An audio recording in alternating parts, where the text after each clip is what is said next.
Bonjour, bonjour à toutes et à tous, heureux de vous retrouver ici au Mondial de l'Auto, dans l'espace Renault. Vous le savez, Bismart s'est installé pendant toute cette semaine, enjeux cruciaux pour tout le secteur de l'industrie auto. Un secteur industriel a-t-il déjà engagé une mutation aussi profonde et aussi rapide dans notre histoire récente? J'ai un peu cherché, j'avoue, je n'en trouve pas et c'est pourquoi c'est passionnant pour Smart Impact, l'émission de la transition environnementale et sociétale, d'être ici pendant ce 89e mondial de l'auto. On parle développement durable du groupe Renault. Tout de suite.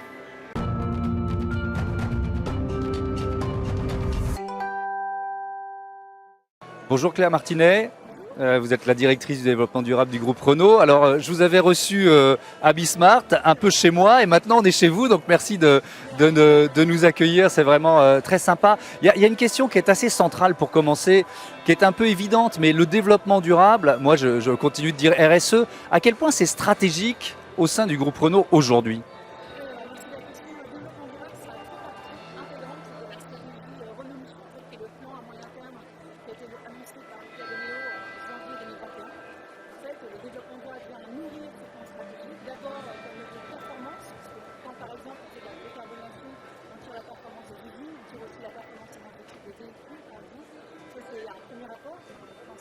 Ouais.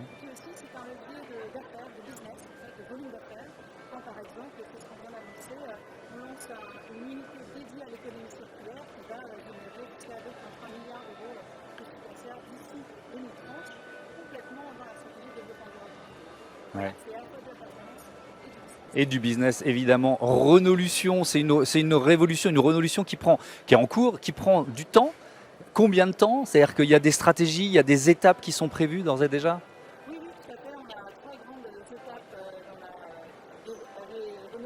Oui.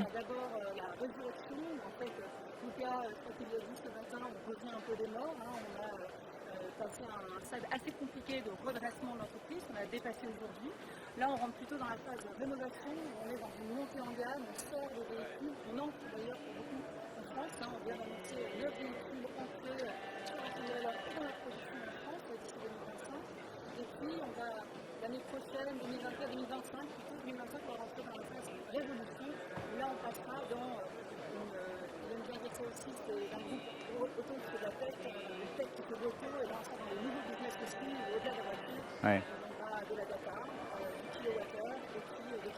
Oui, effectivement. Oui, avec aussi cette logique de voiture comme un service. On sera chez Mobilize demain. Alors, il y a ces piliers que vous avez cités, décarbonation, il y a la sécurité embarquée, il y a l'inclusion et il y a un modèle, on n'est pas là par hasard, hein, il y a un modèle de voiture qui incarne un peu tout ça, c'est ce nouveau Scénic Vision. Pourquoi? Qu'est-ce qu'il a de particulier?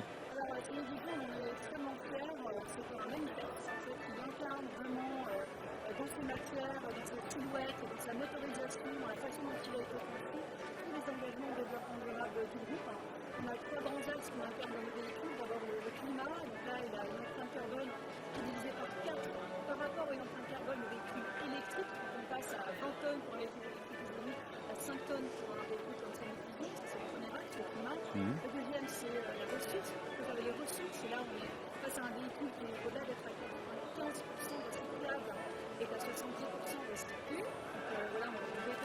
On regardera ça tout à l'heure, oui.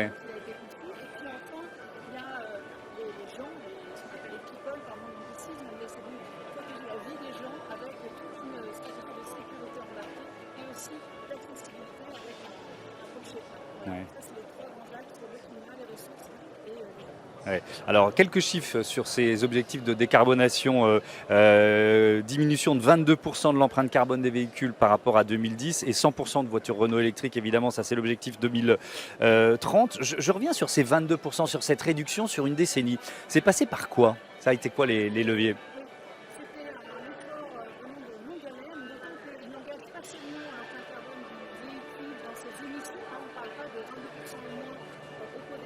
Ouais.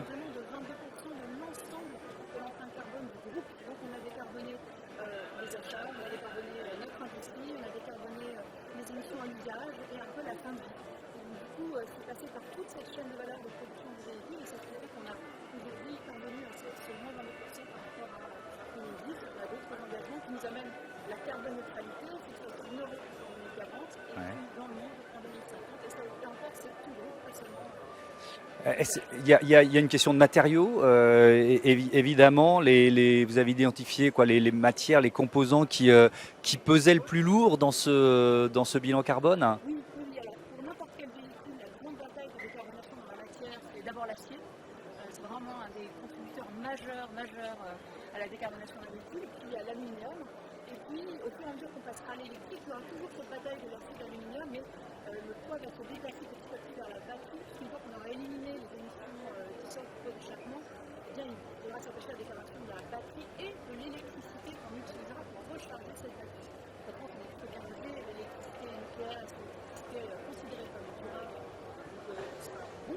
Mhm. Et les décarbonation de la batterie, c'est aussi ce qui fait qu'on a localisé notre production en France de la batterie avec des partenariats qu'on a annoncés qui font qu'on aura une batterie décarbonée à hauteur de 35% en 2020. Ouais, et on parlait de cet enjeu gigantesque de la batterie avec notamment Vercor et cette gigafactory qui est en pré-construction, on va dire, à Dunkerque. Et évidemment, c'est un partenariat très important pour Renault. Alors justement, comment vous embarquez la filière? Comment vous embarquez par exemple vos sous-traitants derrière vous? Parce que quand Renault lance une telle Renaulution, il y a beaucoup de monde derrière qui doit suivre, quoi. Voilà, oui, alors c'est d'abord une transformation de compétences. C'est pour ça qu'on s'est doté d'une nouvelle structure qu'on a appelée la Renault Université, Ouais. qui est assez innovante parce qu'en fait elle est conçue comme un écosystème. Elle est bien sûr dirigée pour les salariés de Renault et elle s'attache à former autour des compétences dont on a vraiment besoin pour l'industrie de demain. Et ça c'est de l'électrification, l'économie circulaire, la data, le software, la cybersécurité. C'est trois grands pôles de la Mhm. électricité. Intramuros Renault, on compte former à peu près 15 000 salariés d'ici 2025. On en a déjà formé 7 800 à ce jour, en un an, plus d'un an, donc on est assez heureux de ça. Et au-delà, on va emmener la filière avec nous, Ouais. la filière et le milieu académique au travers des campus qu'on commence à faire. Je vous donne un exemple du campus de Cléon, qui est un peu l'usine qui fabrique un moteur électrique. Mhm. En fait, le partenariat qu'on fait avec la Renault University, c'est qu'on forme au moteur électrique, donc pour chimie, l'imprégnation, l'assemblage du moteur électrique, ça c'est le Renault Sport. On fait ça en partenariat avec Forvia, qui nous forme à la vibration acoustique particulière liée au moteur électrique. Et puis on a aussi un partenariat avec Renault Fox, qui forme par exemple à toute l'électronique de puissance. Donc on fait un écosystème comme ça de formation où on accompagne nos salariés, ceux de nos fournisseurs. Ouais. Et on l'a annoncé ce matin, mais au-delà de cette formation, on va aussi accompagner la conversion et la formation des salariés des fournisseurs en difficulté. Là, c'est une association qu'on lance à terme avec eux. Donc, partenariat avec ADECO que vous avez annoncé effectivement dans cette matinée ici au Mondial de l'Auto, qui consiste en quoi si on rentre un peu dans le détail? En fait, ça consiste à identifier dans la filière les entreprises qui sont en difficulté, dans nos fournisseurs de rang 2, 3, 4, et pas mal de petites entreprises dont l'activité est menacée parce que ça a été annoncé l'arrêt de l'activité de production du thermique est annoncé, elle est inscrite dans les tables de la loi européenne, c'est inscrit pour 2035. Donc, il faut bien accompagner la conversion de ces salariés dans les petites entreprises ou les moyennes entreprises qui constituent la filière automobile. On parle de la filière automobile en France, dans sa globalité, c'est à peu près 2 millions de personnes, 400 000 dans l'industrie. C'est bien entendu pas l'ensemble de ces salariés qu'on disait à défaut, mais Ouais. ceux qui se trouvent particulièrement en difficulté et qu'on va accompagner pour trouver un autre. Parce que, alors, c'est peut-être une idée reçue, mais il y a effectivement un enjeu une question, c'est combien faut-il de personnes pour produire une voiture électrique par rapport à une voiture thermique? Et donc, ça, c'est une question à laquelle vous devez répondre souvent, mais je ne peux pas ne pas vous la poser. Donc, c'est quoi la réponse? Alors, il y a plusieurs scénarios Ouais. déposés. Il y a celui de la Fondation de la nature et des hommes, il y a celui de la PFA aussi. Et donc, les estimations varient. Certains disent que voilà, l'emploi va diminuer de 30% d'ici 2030, voire de 70% d'ici 2050. Donc, c'est pas des scénarios d'angoisse. En fait, ça dépend de deux champs. D'abord, d'une part, à quel niveau on intègre en fait, la chaîne de valeur chez nous. En fait, par exemple, nous, à Cléon, on reprend avec les autres, Ouais. parce que c'est là où on fait des moteurs électriques, on intègre la fonte et la fabrication de cassettes en aluminium. Donc, il faut autant de personnes pour faire un moteur électrique que pour faire un moteur thermique, même s'il y a 3 fois moins de pièces, parce que c'est plus de choses. Ça, c'est l'intégration, c'est le premier levier. Et le deuxième, c'est l'extension. Dessus, on est présent dans toute la chaîne de valeur. Et là, on sort, et c'est là, c'est toute l'élan de la révolution, c'est de sortir de l'assemblage de la production de véhicules électriques et d'aller plus loin dans la chaîne de valeur amont, par exemple la production de la batterie, vous évoquiez Vercors tout à l'heure, Mhm. mais aussi le casing, le battery management system, enfin, tous les composants de la chaîne de valeur des véhicules électriques. Et puis en aval aussi, avec l'économie circulaire, comme on fait par exemple l'agriculture en Mhm. donc, quelque part, ça se voit dans les chiffres. On a annoncé, par exemple, en France, 2300 embauches d'ici 2025 et on en a accompli 1000 à date depuis janvier. Donc, parce qu'on s'étend, parce qu'on intègre, on crée de l'emploi chez Renault, alors même qu'on mise sur les deux. Alors restez avec moi, on va continuer de découvrir cette Scénic Vision, puisque vous nous l'avez dit, voilà, c'est un peu la voiture symbole de tout ce que le groupe fait, invente, imagine pour réduire au maximum l'impact carbone de ces modèles.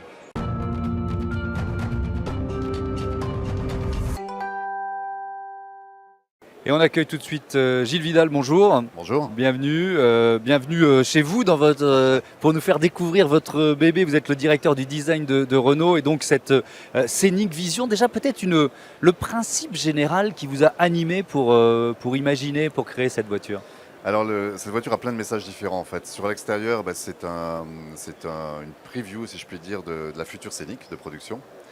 Et l'intérieur, lui, se projette dans un futur plus lointain. On imagine un cockpit comme ça en 2028, plus ou moins. Donc il y a plusieurs niveaux de lecture dans ce véhicule. Mais l'axe qui nous a guidés, c'est tout ce qui est développement durable, que ce soit au niveau des matériaux, de la conception, de l'inclusion. Et c'est ce qui a vraiment nourri ce qui est la source de ce projet. Ouais. Claire Mertinet nous a donné quelques chiffres tout à l'heure qui sont assez impressionnants sur la recyclabilité. Donc on dit ces chiffres, super, tout le monde est content, sauf que c'était un sacré défi pour les atteindre, j'imagine. C'est un sacré défi parce que faut imaginer quand on fait un petit effort sur un matériau, sur quelques pièces, c'est une portion infime d'une automobile finalement. Et donc pour arriver à des chiffres spectaculaires justement, pour arriver à peser dans l'effort sustainable, dans l'effort développement durable, il faut accumuler tout un tas d'idées, les additionner pour commencer à faire la différence. Donc on a creusé toutes les pistes imaginables, que ce soit sur les techniques de peinture, les processus, la manière de recycler le matériau, la logistique des pièces, pour réduire l'impact environnemental de la logistique même des pièces. Donc il faut jouer sur tous les tableaux pour qu'au final on ait une action qui ressemble à quelque chose en quelque sorte. Claire Martinet, je vous redonne le micro parce que vous l'avez évoqué tout à l'heure, mais pourquoi c'est important qu'il y ait ma question, elle est basique, elle va vous sembler peut-être un peu ridicule, mais pour vous, pour porter les enjeux du développement durable, qui est comme ça un objet, une voiture, qu'on puisse la rentrer dedans, la toucher, se dire tiens, vous allez nous le faire visiter, un tel matériau, il est comme ci, il est comme ça. À quel point ça porte vos arguments ?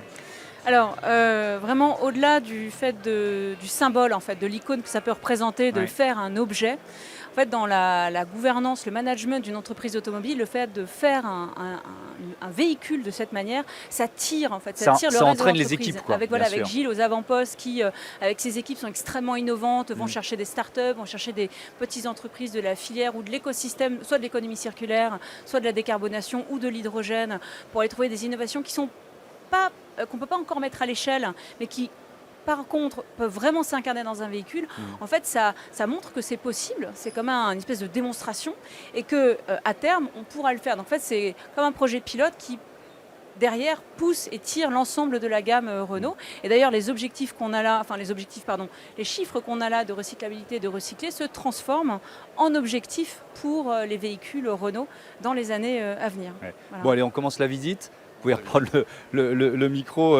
Gilles, peut-être pour commencer avec cet habitacle-là, en quoi il est inédit, c'est quoi le concentré d'innovation là, que vous nous proposez ? Alors il se passe plein de choses dans cet habitacle. Alors, si on parle d'ergonomie déjà, on imagine volontiers qu'en 2028, il y ait de plus en plus de fonctions, de plus en plus d'équipements, et il faut travailler à des interfaces qui rendent l'approche, l'utilisation plus aisée, plus facile, plus intuitive.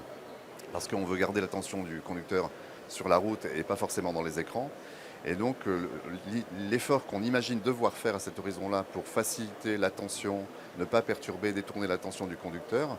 Alors on peut imaginer aussi que certaines fonctions autonomes permettent aussi d'alléger cette charge-là, mais voilà, il y a un effort déjà sur l'interface homme-véhicule et la manière de piloter tout ça, y compris dans les fonctions d'infotainment ou des choses comme ça. Après, le côté transparent là, de ce poste de conduite, bah, c'est un peu une métaphore, une image qui dit aujourd'hui, quand on essaie de cacher un maximum de choses, ça veut dire qu'on crée des pièces pour les camoufler, pour faire des pièces d'esthétique. Et ça a un coût, ça a un poids environnemental. Est-ce qu'on ne peut pas réduire ça, accepter de voir la technique et de moins la camoufler et là où il y a 2 pièces aujourd'hui, peut-être il n'y en aurait plus qu'une demain. Donc c'est un peu une métaphore qui raconte un peu cet effort, cette réflexion de simplification et d'assumer de voir des choses réputées pas jolies, mais qu'on peut rendre jolies, plutôt que de les cacher avec une deuxième pièce. Voilà. L'aspect techno, c'est pas de la techno pour de la techno, c'est de la techno qui permet d'atteindre les objectifs dont on parlait. Alors tout à fait, la technologie elle est au service d'une intention, elle est au service de réussir quelque chose qui est de l'ordre du progrès. Donc il y a une démarche esthétique évidemment dans un Bien objet sûr. comme ça, une démarche design, mais le design c'est plus que l'esthétique, c'est le sens du progrès en fait. Donc si on observe la couleur qu'on voit par exemple dans l'habitacle là partout, c'est pas de la couleur, c'est de la diffraction de la lumière, c'est pas du pigment. Quand on parle de pigment par exemple, mais il y a toute une chimie, il y a toute une filière qui fabrique du pigment, qui elle-même consomme de l'énergie, qui elle-même est polluante. Et on s'est dit, on va essayer d'activer la couleur sur ce véhicule en n'utilisant aucune technologie ou technique polluante ou qui utilise une chimie particulière. Donc là, c'est de la diffraction de la lumière, c'est gratuit, entre guillemets, c'est de la diffraction de la lumière. Et puis ensuite, il y a les écrans dans lesquels on peut avoir des couleurs sans que ce soit de la matière quelque part, et la lumière d'ambiance. Donc voilà 3 manières de faire de la couleur qui ne va pas chercher une chimie et une pollution qui va avec, par exemple. Cléa Martinet, petite question sur la masse d'innovation que suppose cette renolution dont vous parlez. Je ne sais pas, c'est pas une colle, hein, mais le nombre de brevets qui peuvent être déposés par Renault pour faire évoluer les voitures, pour réussir cette bascule dont on parle. Oui, alors en fait, on a des budgets assez conséquents, notamment Ouais. sur la R&D liée à l'électrification du véhicule. Et d'ailleurs, là, on a un projet très très innovant qui prépare l'électrification d'après, c'est-à-dire est-ce qu'on peut imaginer pour un véhicule particulier une électrification couplée à de l'hydrogène, alors qu'aujourd'hui ce pari, par exemple, il n'est pris que sur les véhicules utilitaires. Et là, c'est vraiment quelque chose qu'on imagine pour après 2030, si le pari de l'hydrogène pour l'utilitaire prend et que le territoire est assez maillé pour accueillir un véhicule électrique et hydrogène pour un particulier. Et puis, il y a une autre série de grandes innovations qui sont liées à la connectivité du véhicule, à son intelligence embarquée et qui sert bien des dessins, dont celui de la sécurité et de la préservation, de la protection de la vie des passagers à bord du véhicule. Et dont Ça, on en avait parlé ensemble. Oui, tout à Pardon de fait. vous interrompre, quand vous étiez venu sur le plateau de Smart Impact. Effectivement, cette notion de sécurité embarquée. L'idée, c'est quoi? On parle souvent de charge mentale, mais c'est un peu d'alléger la charge mentale du conducteur. Est-ce qu'on peut dire ça comme ça? Alors, l'idée, c'est une approche très pragmatique. Alors, bien sûr, on se soucie du confort, on se soucie de la qualité de conduite et de la qualité de l'expérience à bord. On ne va pas bombarder le conducteur et ses passagers d'alarmes anxiogènes dans tous les sens.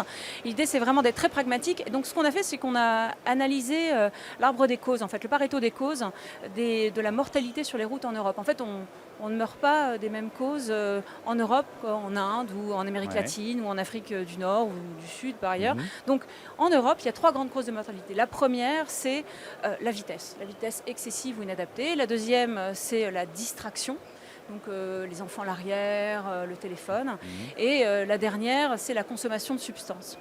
Et en fait, ce qu'on appelle le safety coach, donc un coach de sécurité embarqué qui équipe nos véhicules, a pour vocation d'adresser, en fait, de faire face à chacune de ces causes et de diminuer de jusqu'à 70% le nombre d'accidents à bord d'un véhicule Renault à terme, 2030 à peu près, parce qu'il faut un certain temps pour que tous ces équipements pénètrent le marché et que assez de véhicules soient équipés pour qu'on ait vraiment les effets. Mais c'est cet horizon-là. Voilà. Et que nous, on s'y habitue aussi. Gilles Vidal, ça passe aussi par la commande vocale. Est-ce qu'il y a cette dimension-là dans Alors oui, dans bien sûr. Vision? Bien sûr, la commande vocale, ça permet de garder l'attention sur la C'est route ça. et d'utiliser notre canal, disons, pour communiquer avec la voiture.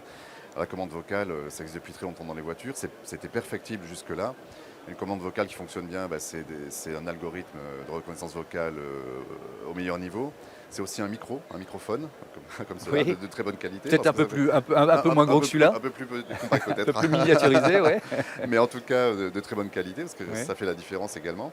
Et à partir de là, ça devient un mode d'interface excellent, parce qu'on n'a plus besoin de détourner l'attention, plus besoin d'aller cibler quelque chose avec son doigt en le regardant. Donc c'est assez complémentaire, c'est-à-dire que moi je reste persuadé qu'on a besoin d'un certain niveau de multimodalité, donc des écrans tactiles, mais aussi du vocal, et aussi peut-être que des commandes au volant, qui parfois sont redondants, feront la même chose, mais selon le contexte dans lequel on se trouve, on va utiliser plutôt l'un ou plutôt l'autre, et intuitivement s'adapter à la situation. Alors si on parle des matériaux maintenant, vous nous l'avez dit tout à l'heure, il y a déjà 70% de matière recyclée, hein, c'est ça Oui. si j'ai bien entendu. Elle est où par exemple, Alors, Tout à fait. le baquet là, Alors, le tous les fauteuil sièges là sont en polyester. Alors, il y a du recyclé et il y a la capacité à recycler aussi. Oui, Euh, la recyclabilité. La recyclabilité. Ouais. Donc, il faut dans la conception rendre la recyclabilité aisée, la facilité, Ouais. parce que le recyclage se fera quand ce sera un business rentable pour quelqu'un, ou bien il y a des aides pour le faire.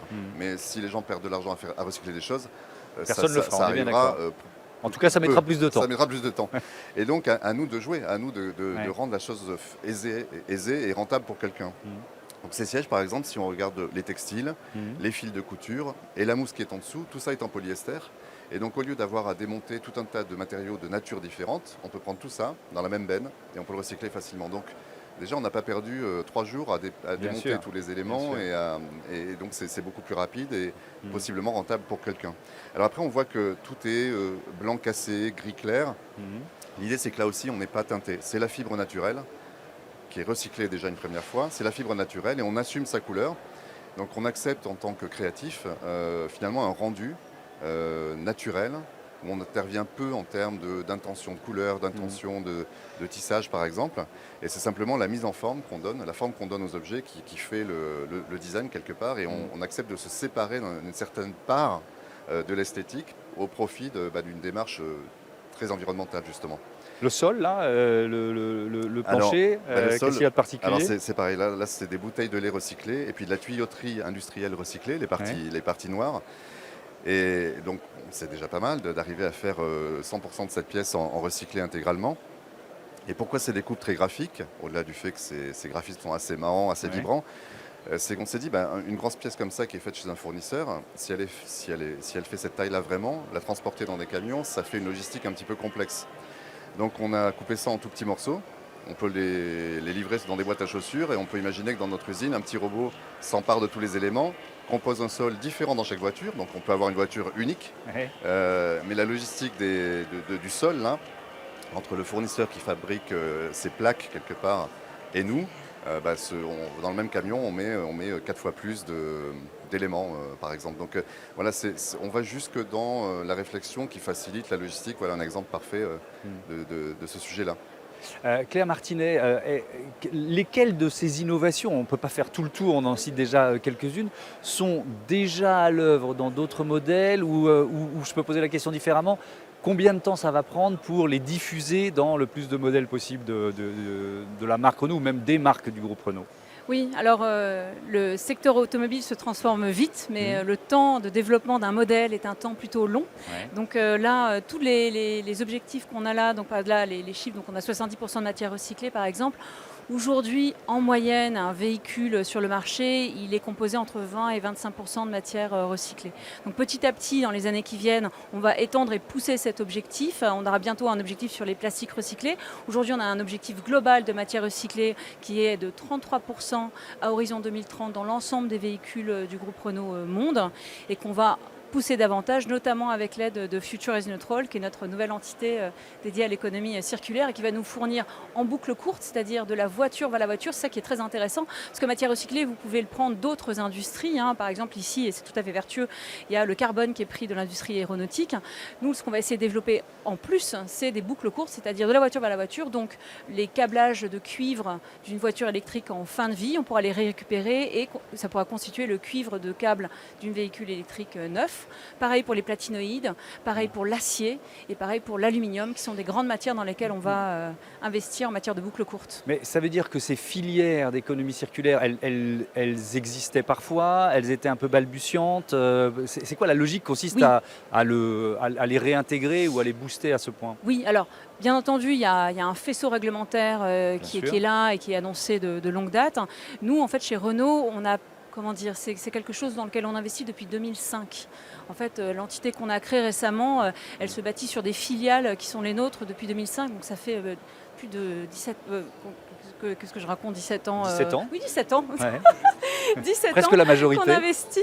Non, mais j'ai 17 ans qu'on investit dans l'économie circulaire Ouais. et qu'on a développé ces filières en France, mais aussi en Europe. Et donc, qu'est-ce que ça veut dire? Ça veut dire qu'on a des centres de collecte, par exemple, qui collectent les véhicules en fin de vie. On en a près de 380 avec une filiale qui s'appelle Indra. Donc ça, c'est une manne de véhicules en fin de vie extrêmement importante pour qu'on puisse les démanteler dans les processus que racontait Gilles tout à l'heure, pour les démanteler, récupérer les pièces et les recycler. On a aussi une filiale qui est habituée à recycler la matière. Donc c'est ce que je disais tout à l'heure, la platinoïde, le cuivre, le plastique, l'acier, l'aluminium. Et donc tout ça est une manne pour nous pour nourrir et abonder nos pourcentages de recyclés dans nos véhicules. Ouais. Gilles Vidal, est-ce que ça veut dire qu'il y a des... on va parler de contraintes. Est-ce qu'il y a des matériaux interdits? Vous voyez ce que je veux dire? C'est-à-dire oui. quand vous rentrez dans l'éco-design d'un nouveau modèle, en disant bah, finalement je ne peux plus utiliser ça, quoi. Alors oui, on s'aperçoit que parfois il y a des matériaux sur lesquels on ne se pose pas trop de questions et où on se dit bah, finalement c'est une filière tout à fait classique, c'est un matériau où on va chercher la matière première systématiquement, on la processe et on en fait une pièce. Donc ça, on essaie de l'éviter, on essaie de se l'interdire, on essaie de trouver l'alternative qui va représenter un progrès en termes de, encore une fois, utilisation de ressources ou d'énergie en fait, pour progresser, pour améliorer le sujet. Donc on élimine des options qui seraient faciles. Il y a peut-être un exemple en tête, je ne sais pas. Bon, déjà, injecter un plastique par exemple. Ouais. Tous les plastiques classiques connus, on essaie de les charger de particules recyclées le plus possible. Voilà, injecter un plastique, le recycler à l'infini, ça a une limite et on altère les propriétés mécaniques de la matière au fur et à mesure qu'on le recycle, au fil des boucles.